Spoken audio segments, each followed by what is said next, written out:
Tennessee, make sure. Tennessee has some horribly bad schools. Most people homeschool their kids here. They're notoriously bad. I mean, I imagine like most all schools are pretty bad nowadays, but Tennessee always has some very bad schools. They have very bad drivers here as well. I don't know, that may be everywhere now though. I'm not sure. They have some horrible drivers. I got in the past. I've been hit twice within the past year and a half. They like to pull back out into the road on a 2-lane highway, and they won't get charged for anything. I say last one that a guy backed right out into me, hit me, backing up into the road, and I jammed on my brakes when I saw what he's doing. I was following another car, and I didn't get charged, but they just said I didn't have enough time to stop. No, I have the right of way. He needed to be charged for backing out into a highway. I don't understand. People are like here we go. Now people are very child-minded. It's like they got out of high school, and then stopped learning, stopped developing, and it's very much like high school tactics. Everything's like high school mentality. It's like the brain stopped working after high school, and they just stopped learning, and they I don't know, but yeah, like anything to do with the state departments or anything to do with state workers or anything. I mean, it's that kind of that way everywhere. But no, they're like super child minded. You can't find anybody good, and if you're not in it, it's very that you ain't from around here is with the state people a lot. I mean, nothing's going to get done. They're going to drag their feet until they have to do something. You have to be on them and to make them do their job.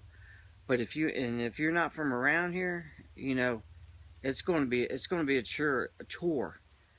Good luck getting anything done or accomplished. It's horrible. It really is. I think it may be bad everywhere, but it's always kind of been that way in Tennessee. Tennessee is one of the most corrupt states that you're going to come across, unfortunately. And everybody's got like, having grown up and matured, they have a high school mentality. Is basically what you're going to run into down here with most, like 90% of the people. Maybe not 90, good 80 something, 3%, 83.2%. But yeah, it's bad. And I mean, these are the people running the state, and they're like, oh, like, if you don't believe me, I don't know who's representing Tennessee. They're in the House now, but I've never seen anybody from Tennessee not be super cringy. If you don't believe me, just go look at the people they've had in the past, or whoever's now. I don't even know who's now. Guarantee he's cringy. Guarantee it. And it'd be like throwing off on like somebody, like hippies or Mexican, or I mean, like throwing off on a group of people. Like we're better than they are. Kind of, the good old boy club kind of thing. I'd actually looked into getting into the Klan just so I'd have some kind of protection against the police and stuff, and I probably would have done it, but if you have a felony in Tennessee, you're not going to get any work. There's no jobs to be had that are legal, and I mean, I'm talking about any kind of simple job.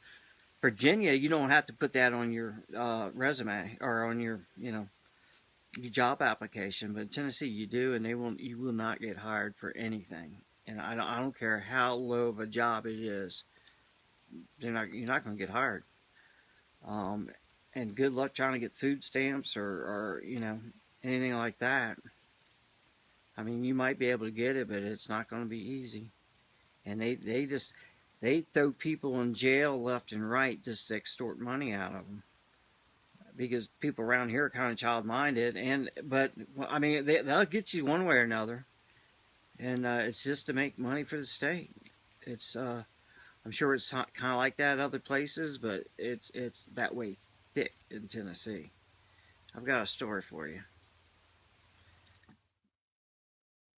I can tell you what happened to me. Okay.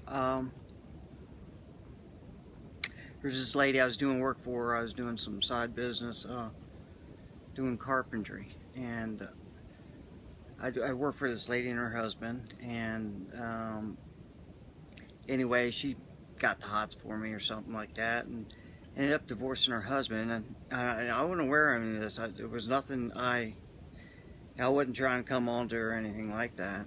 She's mentally disabled, so she's on disability for her mental problems.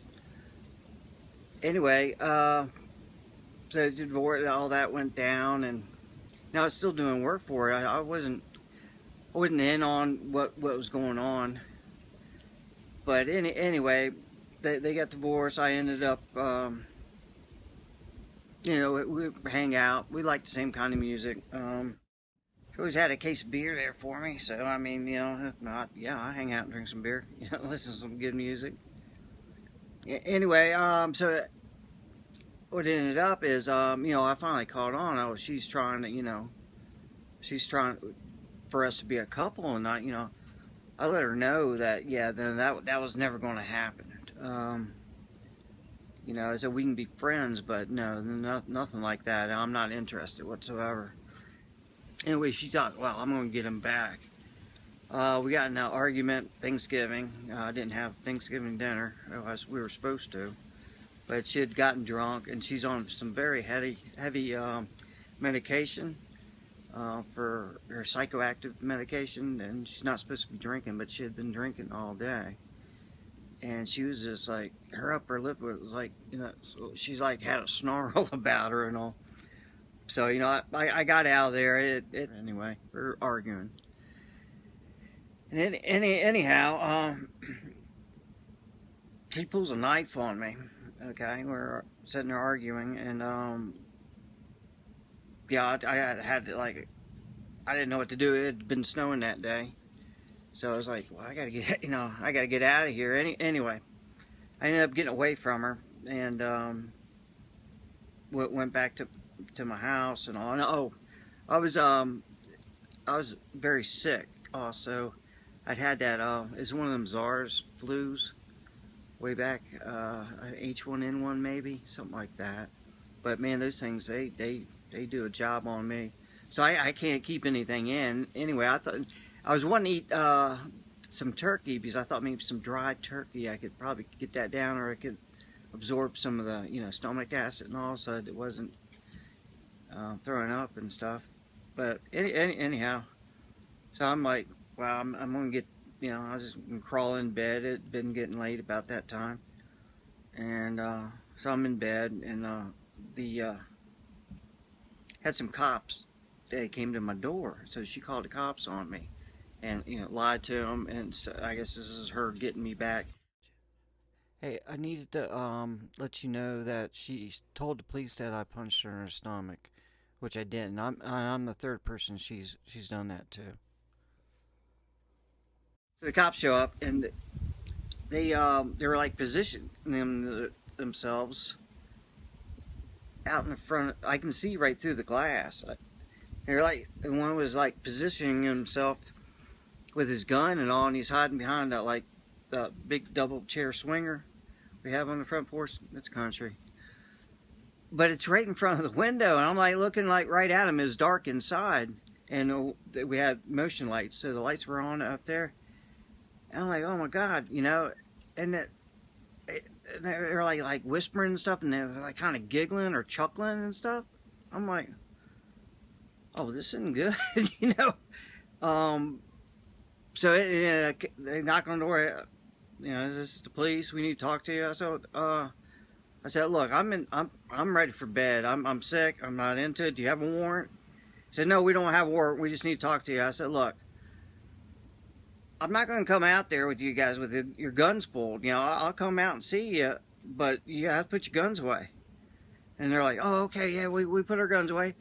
I'm looking right at them. They haven't done anything, you know. I said, look, if you guys don't have a warrant, you need to go get a warrant, or I'll be down there in the morning, okay? We'll figure out what's going on. I said, I'm sick, and you guys ain't acting right. I said, the last thing I'm going to do is walk out into, you know, in front of a gun. So anyway, it went on and on and on, and they ended up beating in the door, or I don't know how they jacked it open. They jacked open the door, came in. And I'm like right there in the living room, and I'm like, oh, you know, I didn't know what to do. I was kind of shocked. And when I had a flashlight, because, you know, I had lights all off, the TV was on. And big old cops, there's 3 of them at that point. There's actually 4, but at that point. And the big guy had this little teeny flashlight, and he just like shined it down in my eyes. And this little smaller cop came up with this big old Maglite flashlight, you know, with the 6D cell batteries in it, and hit me upside the head. And so, you know, I dropped. They drug me into the living room. No, the dining room. I was in the living room. They drug me in the dining room. I'm looking right at it.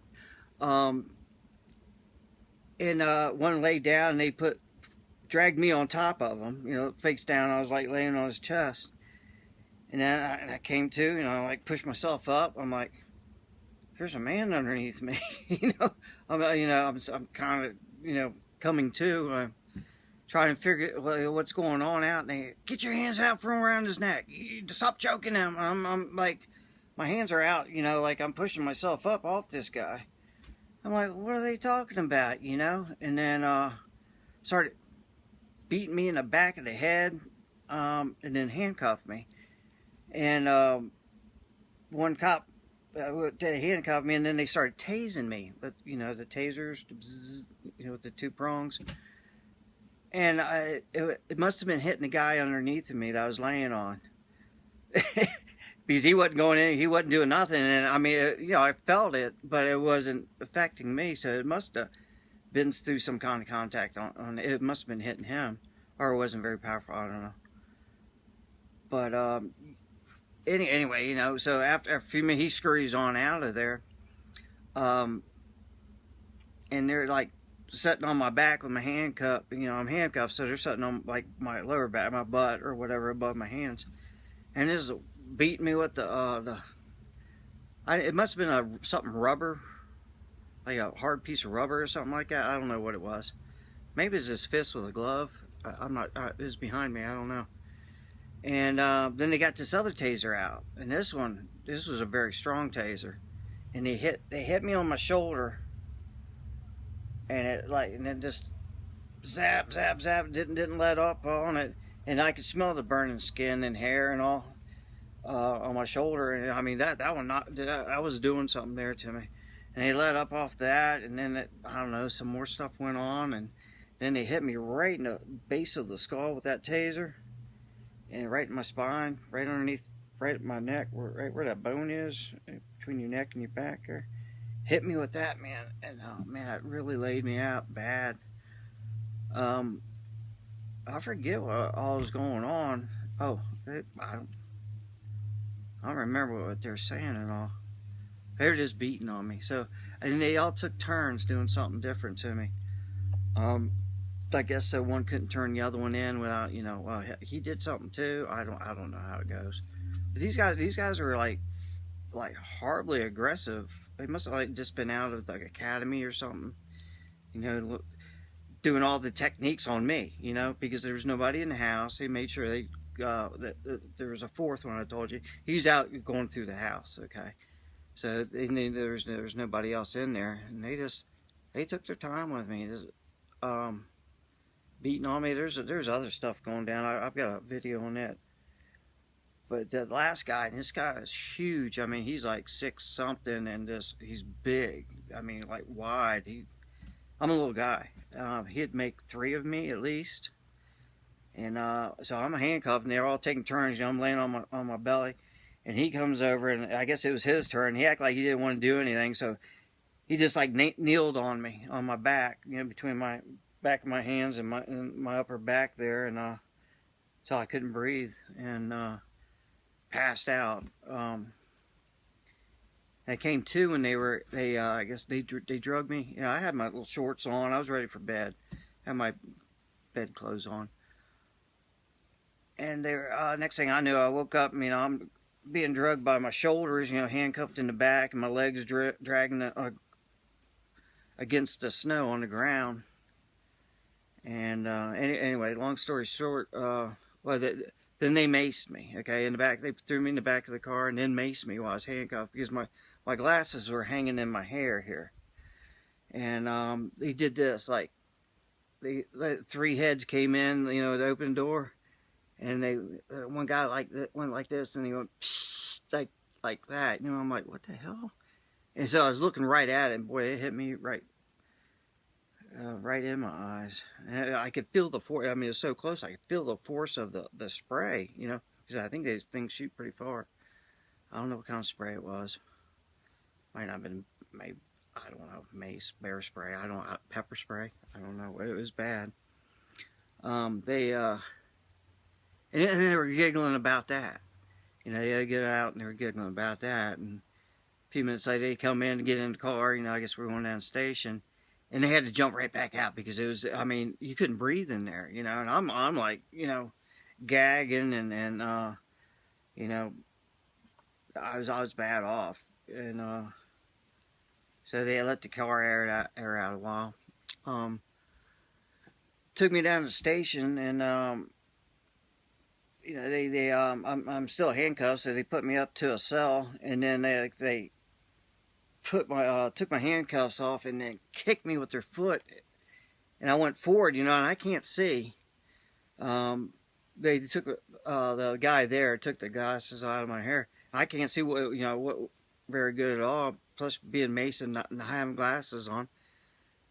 But yeah, they undid the handcuffs, and then with their foot just kicked me in there, and I went forward, and I hit the bench where it's all cinder block, and there's a bench that you can lay on in there. It's kind of like a big shelf or something. I don't know. With the toilets, not very big, but I hit head first, man. I still got an indentation. This is many years later, and I still got an indentation in my skull where he hit that. And the other guy that was there at the jail, he said, "Hey, he's my prisoner. He got on bad. He's my prisoner. You're not gonna do it. I ain't gonna get in trouble for this, blah blah blah." But anyway, I was in 9 months, going back and forth, and they couldn't. I don't have any records really, of nothing bad. I'm not a criminal, But let's see what from there. Oh, they anyways, coming up to my third court date, right? Every time I went to court, they gave me a different lawyer, right? And they all told me, "Hey, I'm going to represent you today, but I'm not going to be your lawyer." So they weren't going to allow me to get a lawyer, or at least a good one, and I'm not outside to get a lawyer. And I did have my parents have a couple lawyers show up, and they never could get in to see me somehow, somewhat. I don't know. They wouldn't let the lawyer talk to me, and I don't know. Maybe the lawyer needed to. I don't know what went on there. Okay, I just know I couldn't get a lawyer in to see me. So they finally gave me a lawyer that did, and she told me straight up she wasn't going to do anything to help me. I said, "Well, why?" I said, "Well, I think you did." I said, "Well, you still have to defend me, And she didn't. She didn't do anything. I didn't have a lawyer. But they told me, say they do it through the snitch. That's the way jails work. You have a snitch. Everybody knows he's a snitch in jail, and but he does the bidding for the cops in there, and all the rooms have a speaker in them, a two-way speaker, and he'll go find stuff out, and he'll come back and talk to you. They talk to you through that, so they don't get, somebody can't. So it gives them some plausible deniability of, This is the way jails work. And you have the other snitches in there, but they're like one-time snitches. They'll make them a deal. They do a little one-time snitch thing, and then they'll get them out of there and move them to another jail block. There's a lot jail. I found out a lot about jails. I didn't never knew how they worked or anything like that. I know now. Anyway, yeah, they told me they were gonna I wasn't gonna leave alive. They said they're gonna strap me in the suicide chair. That's a wooden chair, and they strap your hands, feet, and your head and back, and then they put this shield on you. So a spit guard, just a plastic shield. Welders or grinders, not welders, but grinders, when you grind in metal, keep the sparks off your face. And then what they do is they put you in that, and they'll fill it with some kind of pepper spray, whatever. Spray it in, and that'll take out the oxygen right there, and you'll suffocate. Some people have a heart attack before they suffocate, though. So if somebody dies in jail, and it's either they had a heart attack or they hung themselves or due to asphyxiation, they couldn't breathe or for some reason, they'll say, yeah, he hung himself. That's what they did. That's how they do it. But see, okay, now from there, so anyhow, I go to court, and this is my third time, and like the lady wasn't there. I don't know what was going on, but and my lawyer wasn't there to defend me. She was in the courtroom, but she's sitting in the back. The judge asked me how I plead, and I said, not guilty of all charges. And he goes, oh, well, we got to take this by dictation. The court recorder stopped working. And nobody was buying that, and I'm like thinking to myself, what? But I heard the court after he said that, I'm like thinking, well, he didn't even really try to play that one off.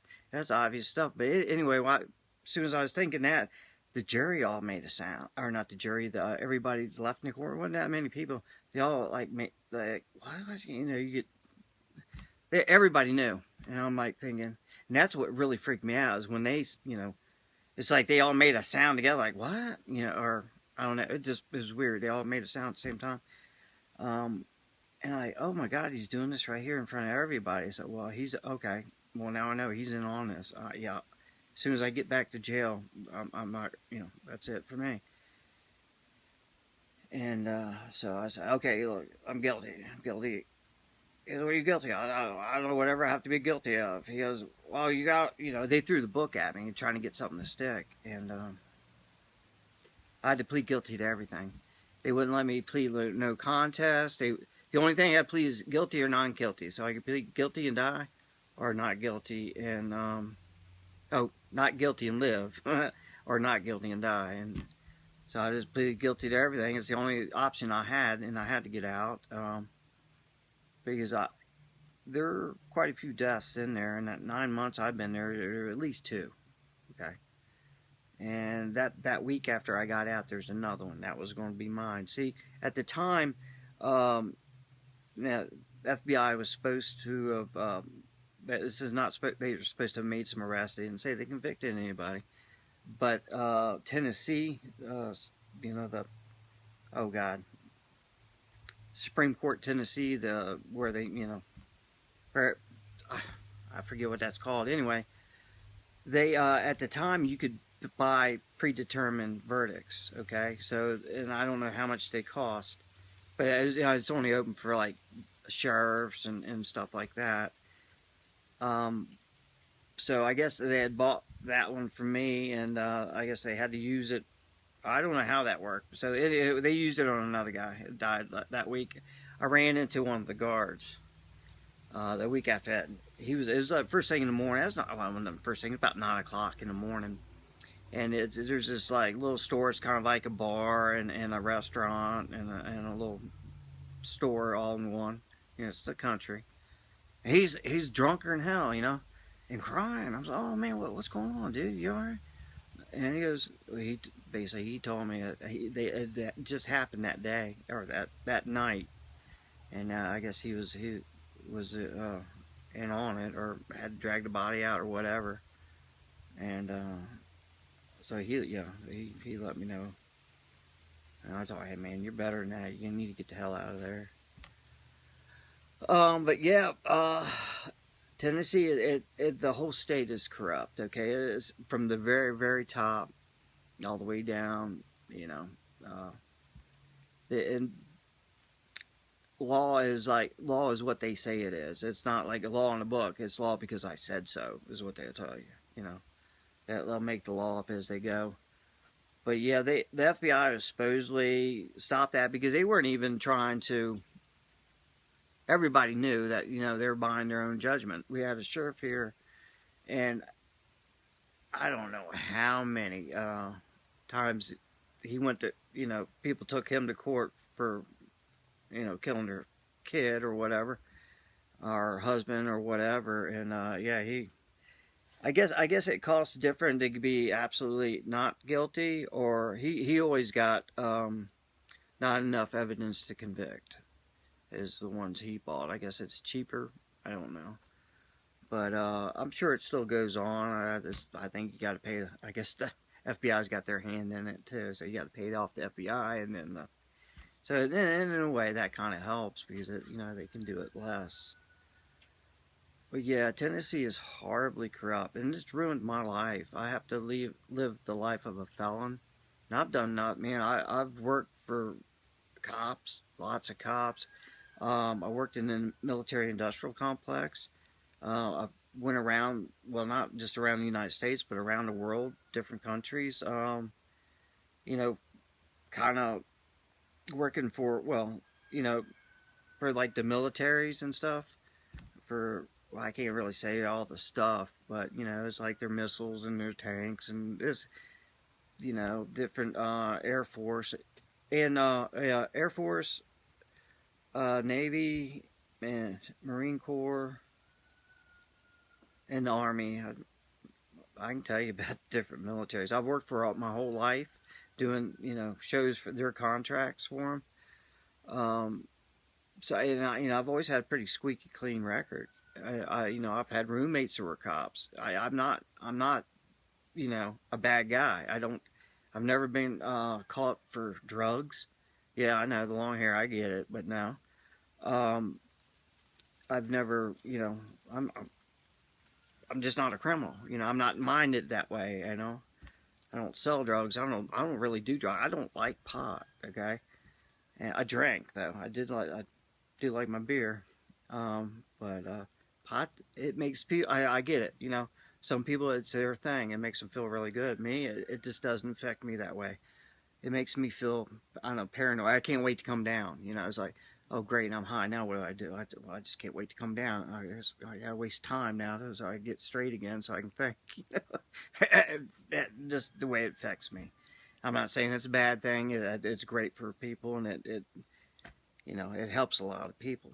But I can't really. It doesn't make me feel good. But yeah, Tennessee is horribly corrupt, and it's of course corruption has to come down from the top. It can't survive going the other way, right? It has to be allowed from the top down. Yeah, it's probably, if not the worst state, is definitely one of the worst states.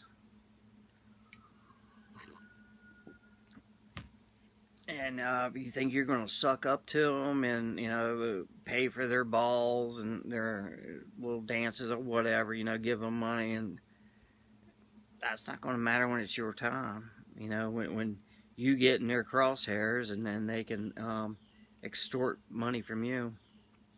But yeah, Tennessee has ruined my life. I lost my 50s due to it, of the corruption in Tennessee. I don't know. I mean, the lawyers, oh, you just gotta get a good lawyer, buddy. The lawyers around here are all bought and paid for by them. I talked to a couple of them, and I one they had one lawyer who's trying to try to be my lawyer, and he's saying all kinds of crazy stuff. And the lawyers, they're not what you think they are, man. They pretty much, they work hand in hand with the state, and you know, they're going to throw a case. The state to give them a lot more money than they like have to pay out to you. Well, they give them a quarter of it or half of it. That's a lot more than they're going to make on the case. So of course they're going to throw it, you know. And if they're not, or if they're a good lawyer, and you know, they can't be intimidated or you know, made to do their bidding, well, then I imagine their wife gets pulled over and harassed a lot and gets a lot of tickets, and you know, you see how it goes. Um, they don't survive long. They'll either they'll have to find something else, or they'll just mostly do small claim stuff. You know, it's kind of hard to find a lawyer that does the felony stuff. That I don't think they have them that actually has integrity. I don't know if that they ever have. All right, guys. See you guys.